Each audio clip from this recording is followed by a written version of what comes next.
Hello, everyone. Welcome to another episode of the I Will Aim podcast. Our topic for today is Build to Last. Learn how to take ownership of your health and longevity in the world full of destruction with my special guest, David Ammerland. David, how are you doing today? Will, I'm great and I'm excited to be here. I can't wait for the conversation to start. Can you kindly tell a little bit more about yourself to my audience? Absolutely. And usually when they ask me who I am, it really does depend on who's doing the asking. So I've got a very varied background. Personally, I've been involved in fitness since I was 13 through martial arts and competitive martial arts. I've got black belt in three different martial arts. I was competing for about 10 years of my life at an elite level. And that was my safety valve because I held down a corporate job at a high level in communications. I'm a chemical engineer by training. I've written books on search and branding and marketing, online marketing, decision making using neuroscience and what it shows us about how we can take some takeaways into the business context using the military framework and intentionality. And my latest one is Built to Last, which is about lifelong fitness, which is not really your ordinary fitness book. Thank you for sharing your background. Let's deep dive a little bit to your book. David, you opened Build to Last by talking about how fitness is often misunderstood. Can you explain the paradox of fitness and why many of us struggle despite have access to so many fitness information and equipment? Absolutely. Now, usually what happens when we say somebody has failed at their fitness, there's an implied judgment there immediately. We think about willpower, not enough, discipline, probably not sufficient, and definitely the motivation is lacking. And none of those things are actually true. We live in the information age. Any of us has plenty of access to knowledge, to instruction. Gyms are within reach of us in most cases. We can do stuff at home using body weight. We don't need any equipment. And definitely since the pandemic, getting gym equipment for home, high quality gym equipment, has never been easier than ever. And the prices are very accessible. So if we look at that, we think, well, okay, then what is the problem then? And the problem isn't motivation either. We know that come 1st of January, gyms are full, people have made resolutions, they're trying to stick to them.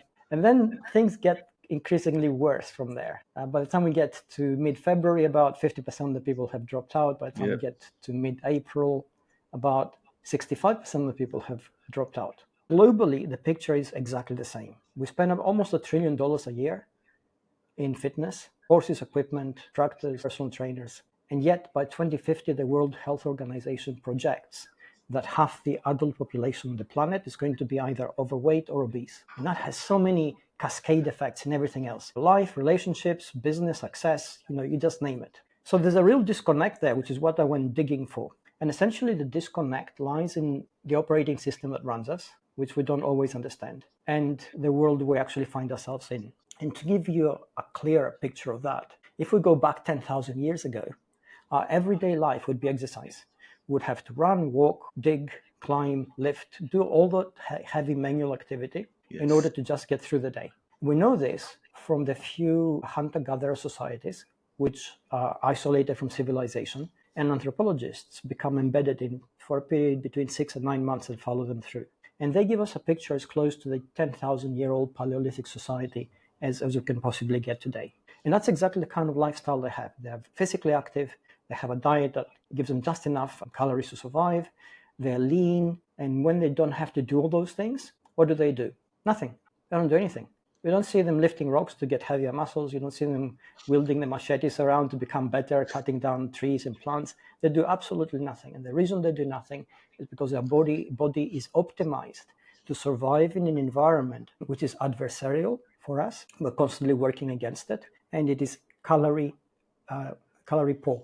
We don't live in that world anymore. I No. stare at the screen for about 10 hours a day. My refrigerator is 15 steps away. It's got about 10,000 calories in it, which I can just get.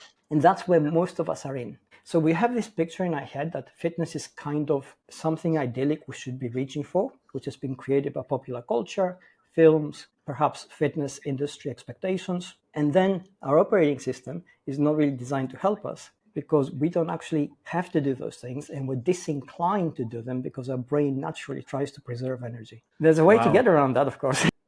What a very revealing, thought around the disconnect. And it's interesting that you said it's not the access because it's everywhere, right?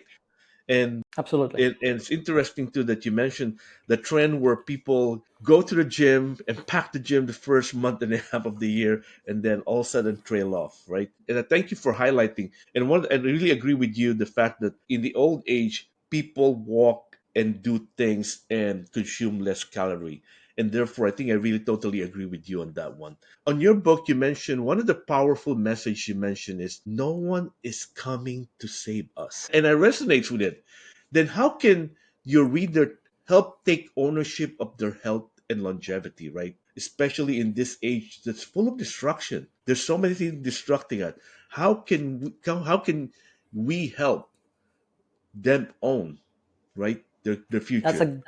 a great question. When it comes to fitness, we need to understand a couple of things. First of all, that we all have a right to actually be fit, strong, healthy, be free from major illnesses in our life as much as possible, and enjoy life to the fullest by the way that our senses and our body actually process the information from the external world. The second thing is that when it comes to fitness, if we don't take action now when we feel okayish, by the time when we don't feel okayish and we're actually in trouble, the tasks which we'll have to undertake will be immeasurably harder, a lot more difficult. We'll probably be struggling against pathological illness, we'll be struggling against biomarkers which are not positive in our favor, which are, perhaps we have high cholesterol, high blood pressure, obesity in our body, which we're struggling with, perhaps some kind of arthritis, perhaps the first steps towards having high glucose levels in our bloodstream, which is bad for so many of our organs. So all those things, which is the precursor of diabetes, those things are definitely not designed for a long life. And certainly if we manage to somehow medically expand our life, which we can,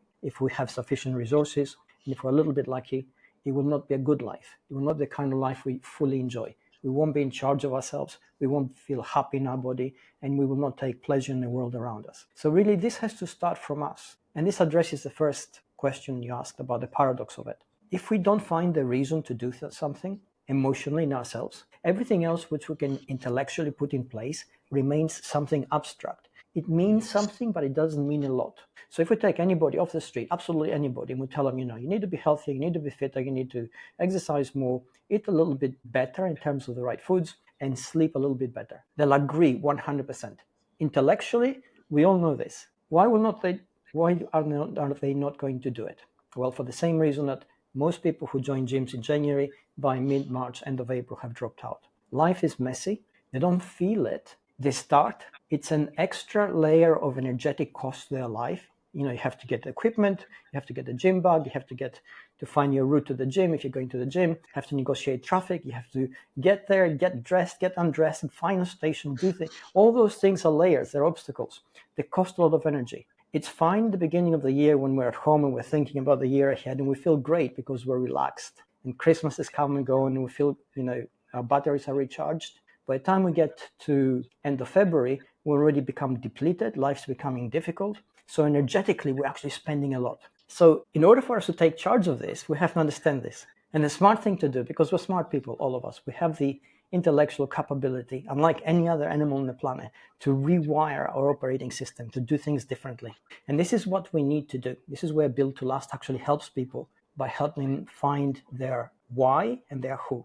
And anybody who works in business knows that if you don't have your who and you don't know your why, then all you're doing is you're copying your competitors and you don't know why Yes. you're copying them. So when they change and they understand why they changed, you will not. And either you won't change in time or you won't change at all and you're going to suffer. So accepting, the same with fitness. If we accept from the outside world that we need to be strong and we need to have a six-pack, for whatever reason, right, and we accept that, it doesn't mean anything to us. We'll try in January and it's going to be hard. And life is hard and we have to pay bills and we have to manage our family, we have to manage our life, and all that energy which we put into those things which are important to us is not going to go into the other thing which is external to us. So really, fitness has to become internalized. We have to think, why do I want to be fit? And you have to think, well, how would you like to be when you're 60? How would you like to be when you're 80? How do you visualize your life? And you have to really visualize yourself into that position. And if you think, well, I'd like to be able to hike for a couple of miles if I want to when I'm 80, get out of bed without feeling any pain, enjoy my day without thinking, I'm stiff, and my joints are aching, and I'm not as young as I used to be, and I can't do the things I wanted to do. None of those things should be your reality. But for that not to happen, You need to feel it and then start putting things together now. And if you do that, well, there's your motivation. And if you say, well, sounds great, I don't have the time and I don't have the energy and I don't have the money, whatever are the obstacles in the way. Well, if you're truly motivated, obstacles are there to get round of. Sure, you don't have the time to get to a gym, it's far away. Can you do something at home? You don't have the money to get a personal trainer or even any equipment. Can you do some body weight exercises at home? You don't have a lot of time. Can you find 15 minutes a day? And if you find 15 minutes a day every day of the week, by the end of the year, you're going to be a different person physically, mentally, and psychologically. And that's how Wow, we actually become ourselves, responsible for ourselves. excellent point. I love that you started with you have the right. You have the right to be healthy. You have the right to be happy. Like I think thinking about your right, it's like understanding your right as a citizen of a country, right? What's your right?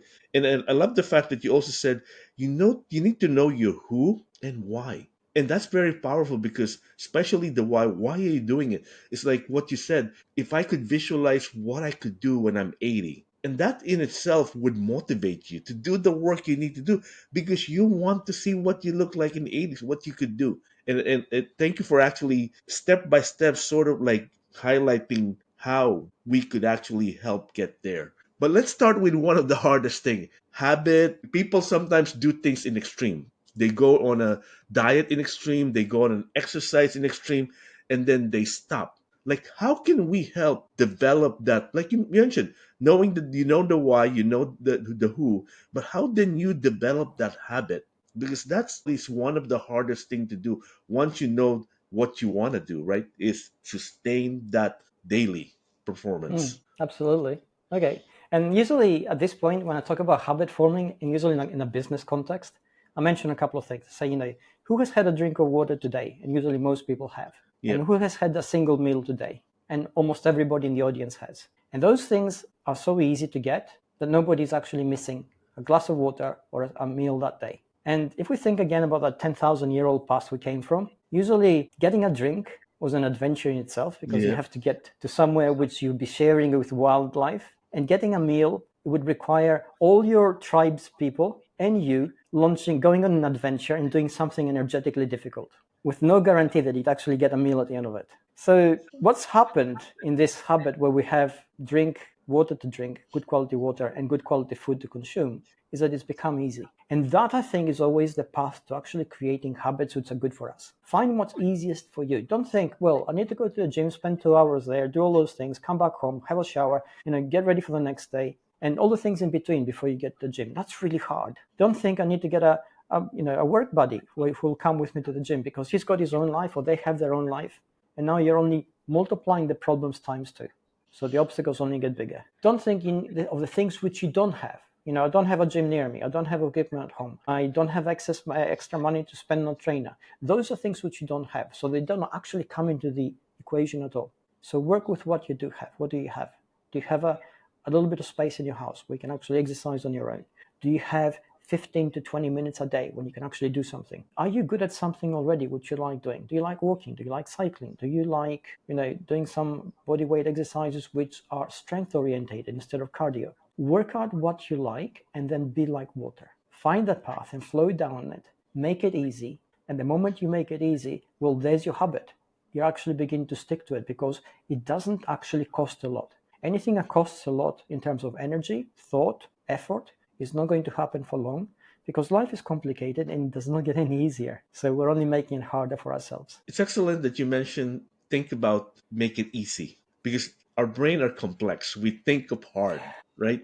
We always think of hard things first, and therefore make it easy is not the first thing we go to. And I love that you mentioned that. And the next thing I like that you mentioned is make it easy and then look for ways like instead of saying I don't have it, what do I have? Because that's another of those gravitational pull between I don't have this, so I can't do it. I don't have that. Instead of focus on, it's similar to focusing on appreciation and gratitude, right? Learning how to think about what you have and what do I do with what you have. It's extremely powerful. Thank you for sharing that. Can you share a personal story in your journey where how one could manage emotion and stress? Because that's what we all go through, right? We have Absolutely. jobs to do, family to take care of, and at the end of the day, we have maybe a tiny bit of hard time for ourselves sometimes. Absolutely. The one thing which again separates us from any other animal in the animal kingdom is the ability to modulate our and regulate our emotions. Mm. And that is a superpower in itself. And I will explain why before I go into the techniques of how to do this. Suppose we are getting ready for an interview. It's really important. We have to pass, and we're actually capable of doing it. So we're getting ready for it, and we're really super stressed because we feel that this is a make or break moment. We allow that panic to then escalate inside our head. The negative voice that's always there, and it becomes amplified. It tells us there are many candidates. It focuses on all the things which we're not good at because we already know them. So it magnifies in our head. It tells us we'll never make it through. This is not for us. And by the time we get to the interview, first of all, we are tired because we've been burning through the same amount or the same type of fuel as if we had been lifting something with our muscles. It's adenosine triphosphate. Every cell in the body uses it. It's ATP for short. Our brain uses it when we think. Our body and brain use it when we're stressed and when we're anxious, and depletes our energy reserves. So by the end of the day, we have less energy to do the things which we want. But worse than that, because our brain is there designed to help us, as it senses this anxiety, as it senses this sense of fear rising in us, it perceives a threat. And it does not understand that the threat for us is abstract and theoretical. It thinks it is very, very real. So it prepares us for action. And this is how it does it. It shuts down the analytical parts of our brain, which we need for higher thinking, because they are energetically expensive. So now we don't have access to them, and it begins to raise our blood pressure in the bloodstream. Our heart pumps harder, our muscles get hotter, we get a little bit sweaty, we're ready for action, but for ready for action, which is reactive as opposed to active, which means we can't analyze what's in front of us. We get to the interview, they ask us a question, our brain is blank, we begin to look like idiots. So we sense that, and we go into panic mode, and things sort of get worse and worse from there. And, myself included, I've been in that situation. We all feel like that at some point. And it's perfectly natural. The moment we understand why this is happening, we can actually de-escalate it. This is how we do it. If we take a really deep breath, basically we engage the parasympathetic nervous system in the body. That is the part of the central nervous system, which is designed to basically bring us back down to baseline level after we have experienced a spike in our cortisol levels, in our blood pressure, in our heartbeat.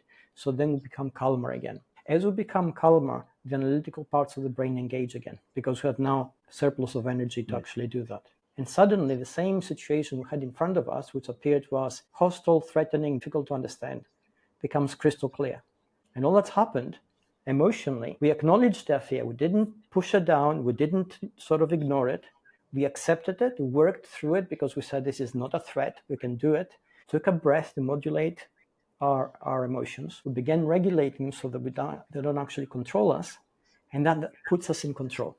And just on that simple breathing thing, if we just utilize it every time we get stressed, we end up making overall better decisions. Better decisions, even small ones, accumulate, lead to better, larger outcomes and better life. Just that simple thing, because we don't overreact. And overreactions generally cause more problems, which then we have to fix and patch up. And also we blame ourselves and we beat ourselves up. Yes. So it becomes worse. So that is one element. And of course, any kind of physical activity has the capability to change the neurochemistry of our bloodstream, which then has a beneficial effect in the cortisol levels we experience, the serotonin that's pumped into our bloodstream, which activates the reward system through a dopaminergic action, and basically changes the way we feel about what we do and changes our mood.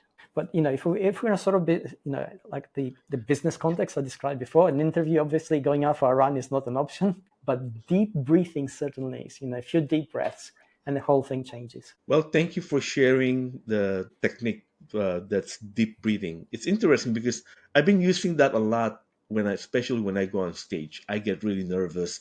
I'm just butterfly, and I get anxious, and it's so interesting when you're describing where your body get. I feel that, and I feel sweaty, and it's like, and I normally would take deep breaths before I even walk out, right? The stage, or even when I do my virtual talk, I always try to do one or two deep breaths, and I felt it calms me down, but I couldn't explain why. And it's really interesting, and I really thank you for explaining why and how it's beneficial to you, because I've been using it for many years, but I couldn't explain. But I felt like a sense of it stopped the madness in your brain at that point, right? And when you said, yeah, your analytical mind went away, and I totally understand that, because there are times where about to get on stage, and I get so nervous and sweaty, and all of a sudden I couldn't remember my first paragraph. Like, I can't remember it.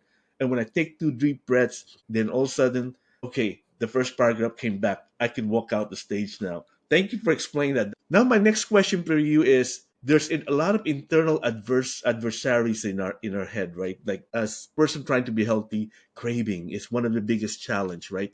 And the other one, which I've seen a lot, even with some of my coaching clients, is negative self-talk. We're often the worst critic of ourselves, and but I don't think that helps us, right? How can someone realistically start maybe rewiring and changing how they approach things? Okay, that's a brilliant question. Okay, everything that we have a problem with right now in our life, in the distant past we came from, was designed to help us. And I'll give you again a sort of illustrative example. Have two people coming out of the caves. They look around, it's a perfect day, and one of them says, "Hey, you know what? Why don't we strike over those mountains in the distance and see what's going on the other side?" And the guy next to him looks at him and says, "Are you crazy? What about tigers, tribes people? We don't have any support. There's no food, no water. We don't know where to get any." And the other guy says, "Yeah, we'll work it out." And off he goes. And he's never heard of again. That person didn't get to pass on his genes, right? So who stayed? The person who had all those little negative thoughts in his head, which actually preserved his life. And today, whenever we have to do anything that takes us out of our comfort zone, that little negative self-talk is there straight up. It says, you're not good enough to do this. Why are you crazy? Why are you going to put yourself up on a stage in front of all these people? What makes you think is you're good enough to do it? And we listen to it. Okay, it's there to help us, but right now it doesn't help us very much. And this is how we're going to get around it. There's an effect in psychology called distancing. Anybody who watched The Matrix in 1998 and remembers the scene with Trinity falling down the stairs, freezing in fear, waiting with her guns ready for the agent to appear, and he doesn't, right? So she's frozen, and she talks to herself in the third person. She says, "Get up, Trinity." Okay, that's distancing. It's like having a mental coach in your head who actually tells you what to do. And when we do that, this is what happens internally. This is why this thing works. Our brain essentially is forced to almost split in two. It visualizes us as we are experiencing that state, but from a third person's point of view, who now has to be formed in our head like some kind of invisible speaker watching us. And this allocation of resources essentially helps dump down the strength of the signal we feel, because now in our head we're almost two people instead of one. So we don't focus just on what we feel, we also focus on what the other person is telling us to do, because we understand the reasoning behind that instruction. So he'll say, "You're better than this. You are capable of this. You've done this 1,000 times before. These are all truths." Right? You listen to that, you think, "Yeah, I have." Now, as you're having this mental conversation, your attention, which was internal, feeling your heartbeat, your temperature, your fear, your butterflies in your stomach, the tightness in your chest, now is reduced. That signal drops because our attention is in a dialogue. And that immediately helps to elevate us. So having that coach, being our own best cheerleader, being able to reframe what we see from a third person's point of view, that is a sound technique which allows us in very tight situations to simply get a helping voice instead of a negative self-talk. Wow. I think thank you for sharing the concept of distancing. And I love the way you describe the matrix scene.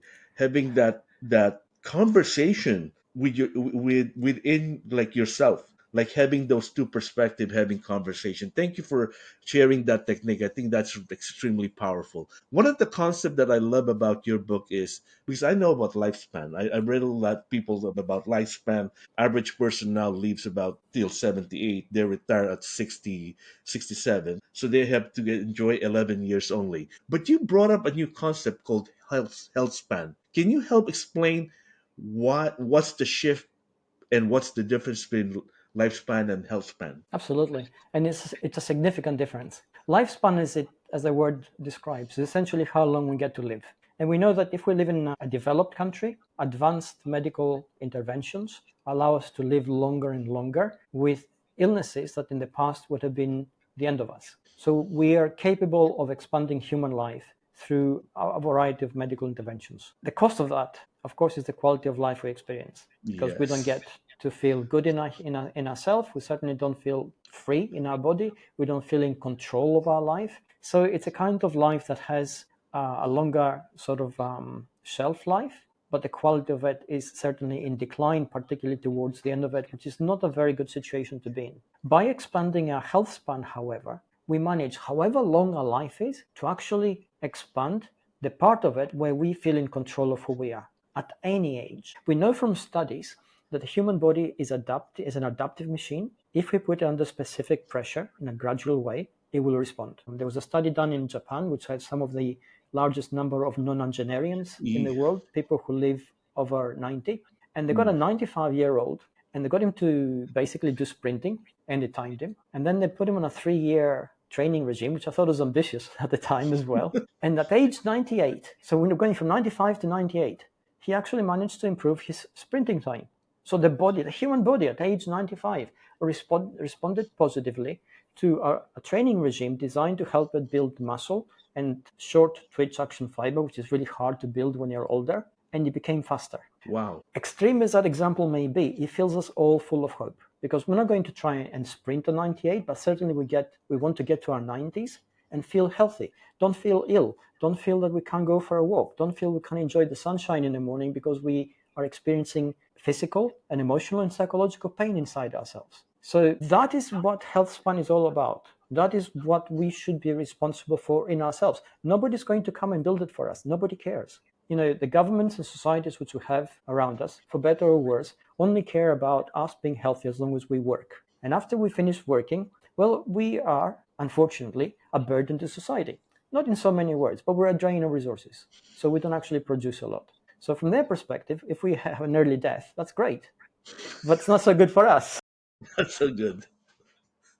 So we need to make sure we are in charge of that. We are in charge of our life, how we want to be, how healthy we want to feel, how much we want to enjoy our retirement, which we're entitled to. We worked for that. So we need to start with a sense of responsibility for ourselves, with a sense of entitlement to good health, with a sense of an entitlement to good life as we retire and as we age. And those two last things only come from us. Nobody's going to come and give it to us. Thank you for highlighting the difference. And I like the concept of quality of life. And you mentioned one part, what, especially the health span, the health span. We own it. Like, I think the ownership is on us, because lifespan, like you mentioned, and I've always said this to some of the people I know, is lifespan increase because of all these medical advances. You don't take care of yourself, but you last longer. But as you mentioned, your enjoyment goes down significantly over time. And I think concept of health span, I think, should be something that a lot of people should learn. And I love that you actually uh, pointed that pointed that out, and it was able to explain it so eloquently. Now we go to the next question. I think AI is very prevalent. A lot of people talk about AI. As we look forward to the coming years, how do you see the concept of health, and what's the trend that we could look for or be excited about? Okay, this is an awesome question because we're getting AI with pretty much everything, right? The only Yeah. thing it doesn't come into these days is chocolate bars. Yep. So it's a tool. We need to understand that essentially anything that is automated to that level takes a certain amount of data and does something with it to give us a better picture, better capabilities. It's no different that way to the car that allows us to travel long distances without effort, to a computer that does amazing things these days with very little effort from us and just a little bit of input by way of operation. And AI, as we understand it now, as it is developing, is no different to that. It takes the data that it has access to or we give it to, and then it gives us a very specific picture. I'll give you an example. Right down on my wrist, I have a smartwatch. It basically tracks my blood oxygen, blood pressure, and quality of sleep while I sleep. And I take note of that because I don't sleep enough like most people. I have increased the amount of sleep I get by a couple of hours a night, and it gets me to about 7 hours a night, 7.5. I used to get between 4 and 5, which is I don't Wow. recommend to anybody. No, I did that too. Not good. We all do. We all make the same mistakes. And what it helps me do is, every time I look at it, is allows me to determine how much deep sleep I had the night before. And then that correlates pretty much accurately to the way I feel by way of how much energy I have to start the day. So if I've had a good night's sleep where deep sleep was about an hour and a half, I feel fully energized. If it's down to about 35 minutes, 40 minutes, because like everybody, I'm stressed and I'm thinking about things and my brain doesn't completely shut off when I go to sleep, well, I start the day, but I'm tired. So for myself, I developed very small techniques like good quality breathing, sleeping at the same time every night, which allows my body to shut down properly so that I can get that Mm. quality sleep which I need. And this has helped me track that. So that's a picture of my internal health, which I wouldn't be able to get otherwise. Well, thank you for sharing how we could leverage the information that's available to us with the advancement of technology and how we could use it to our advantage. We talk a lot about build to last, we talk about health span, we talk about how to develop that habit, we talk about how to think about easy and what we have versus what we don't have. If we have three takeaway for today's discussion, what would those three takeaway be? That'd be great. Okay, here's what it is. When it comes to your health, make it personal, make it possible, make it stick. So make it personal by making that emotional connection, what it truly means to you. Make it possible by removing all those barriers. Forget the things you don't have. Do the things which you have. Use the things that you have. Do the things that you can do.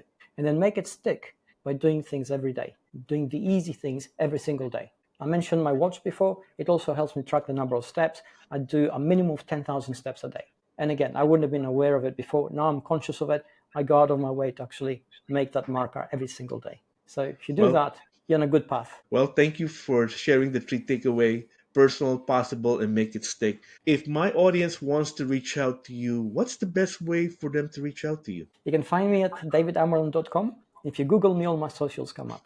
Yeah, you'll find me out there. Thank you, David, for your time. I really appreciate you. Thank you for sharing all this wealth of knowledge that I don't have before, and now I'm so blessed to actually learn a lot. And I'm looking forward to share this episode to my community. But thank you for being a guest today. I really appreciate it. Thank you for having me. You're welcome.